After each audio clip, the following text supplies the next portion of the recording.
Good morning, dear students. Today we're going to learn Commercial Subject Group Level 2. Communication Skills, Chapter 5, Meeting. By the end of this lesson, you should be able to define the term meeting, list the types of meeting, discuss the benefits of attending a meeting, and finally, identify the conditions of valid meeting. We're going to start with a short video. I want you to carefully watch this video as I will ask you few questions about the video.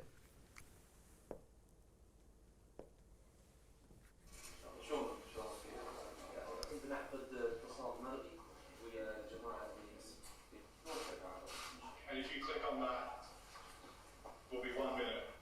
Yes, loud and clear. I'm not mistaken. And team from Populous from the UK, do you hear us well? I'm the managing director of Populous. We'll do quick introductions first. I'm not mistaken. We've had an extensive trip to London with the entire team, visited a number of key venues here, international sports city. Falls into look at some different venues around the world.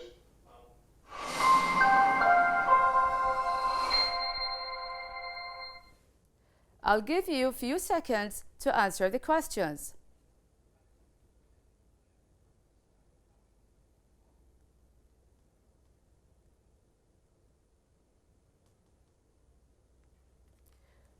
Now we're going to answer the questions.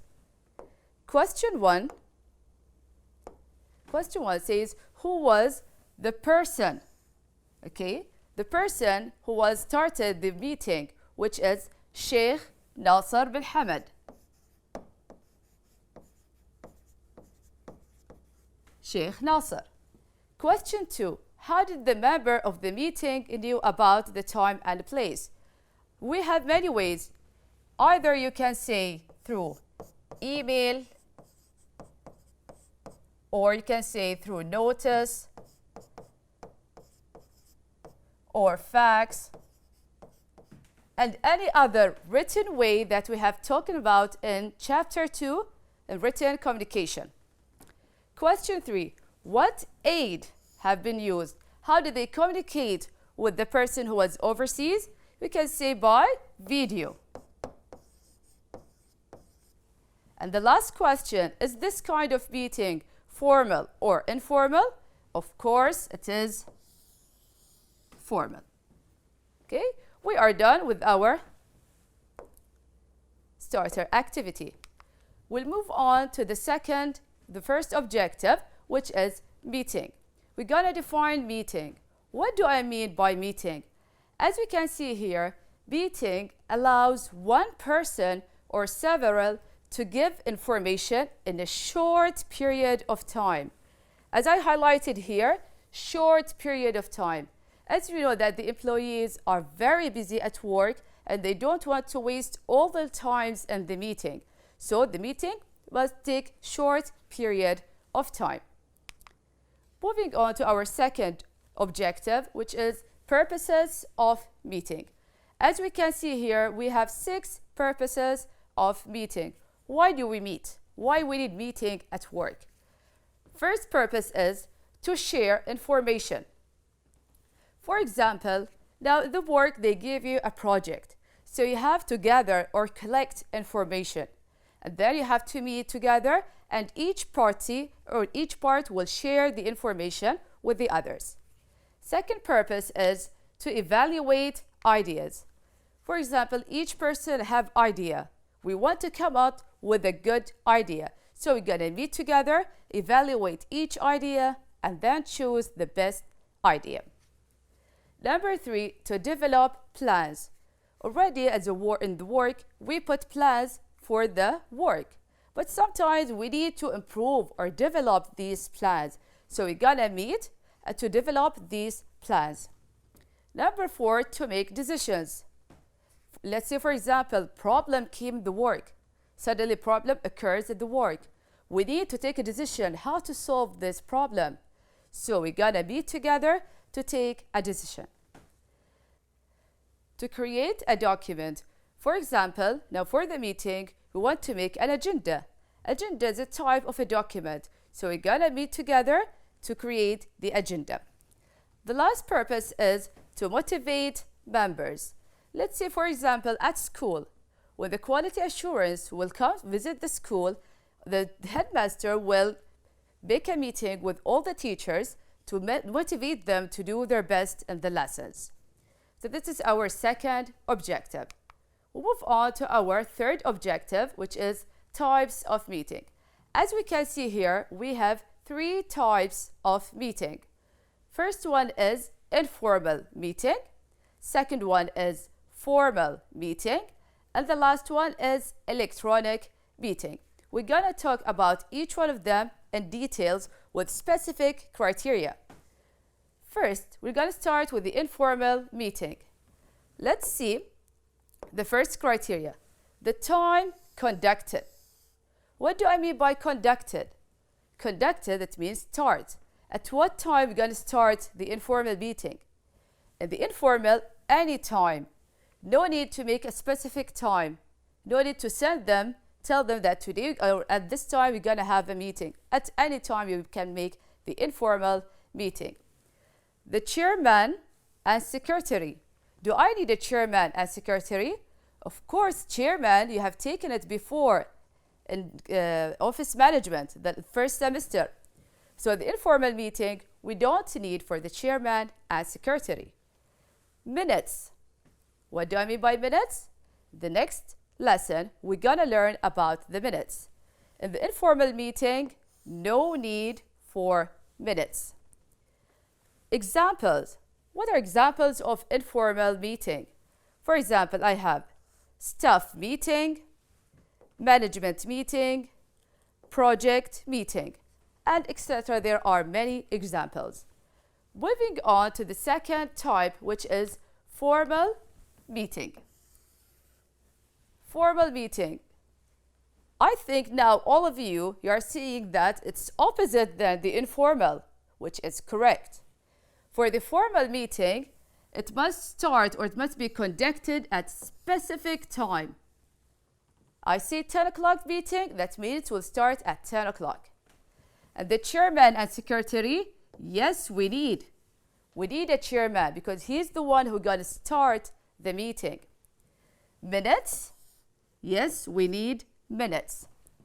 Examples, for example, annual meeting of shareholders, monthly board meeting.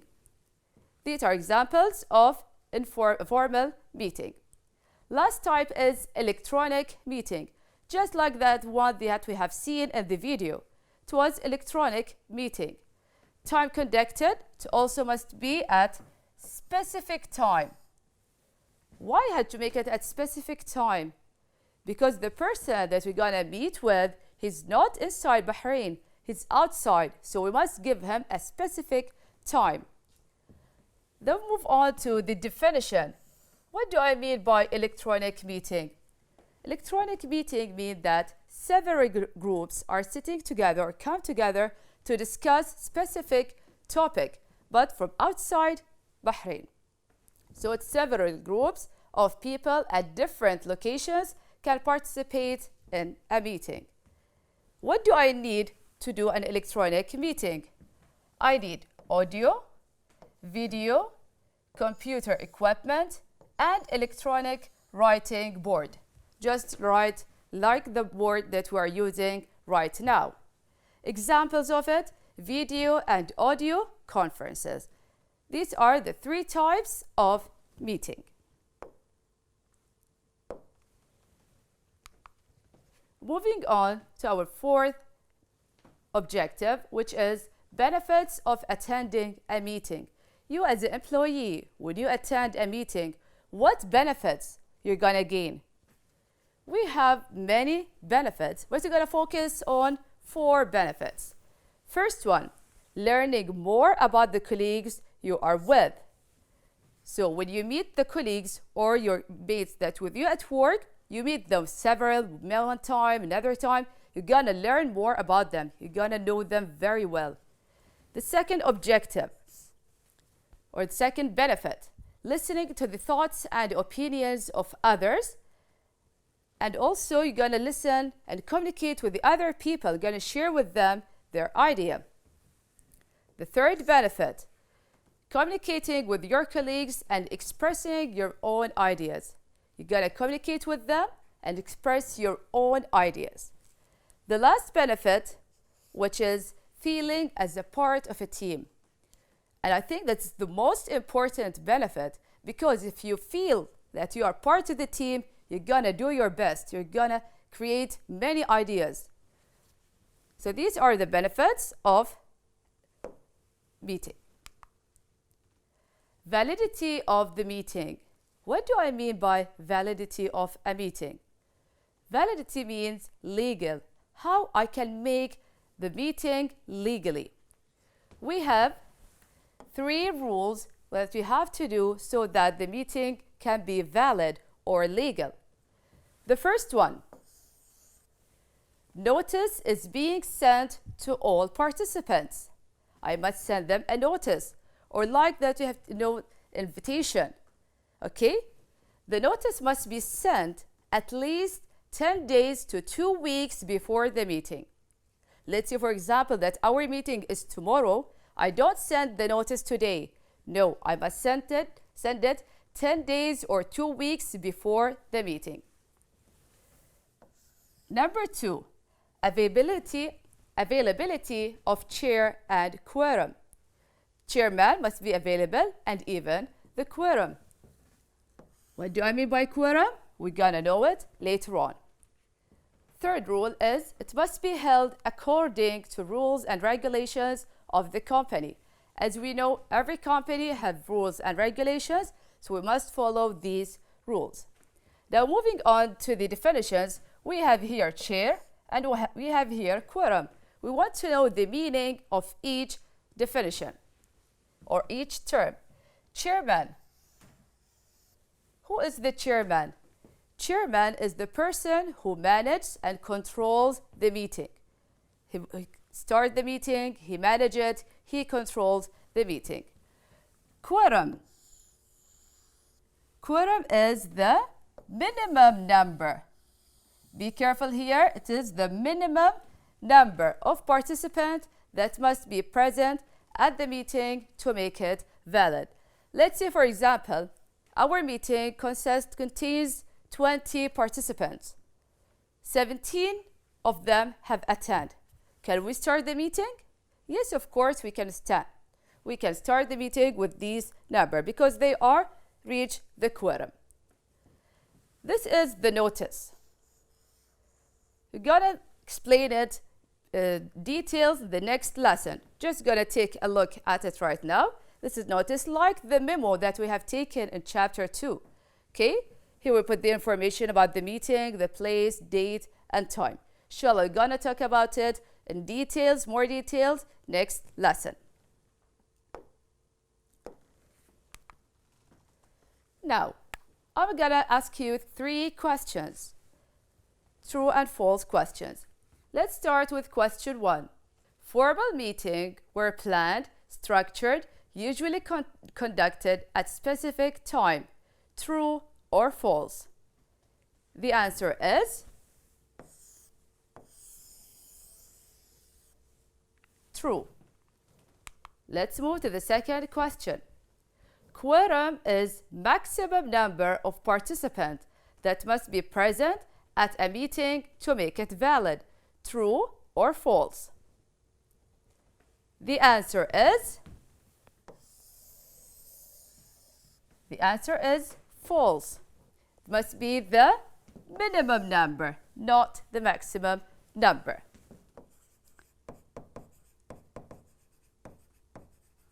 Minimum number. The last question is, participant is a person who is responsible for managing, directing, and controlling the meeting. True or false? The answer is false. It must be the chairman. Must be the chairman. By that, we are done with our lesson for today. Thank you for listening and wish you all the best. you can follow us on, you can see this lesson on EduNet and on the website of Ministry of Education. Thank you very much.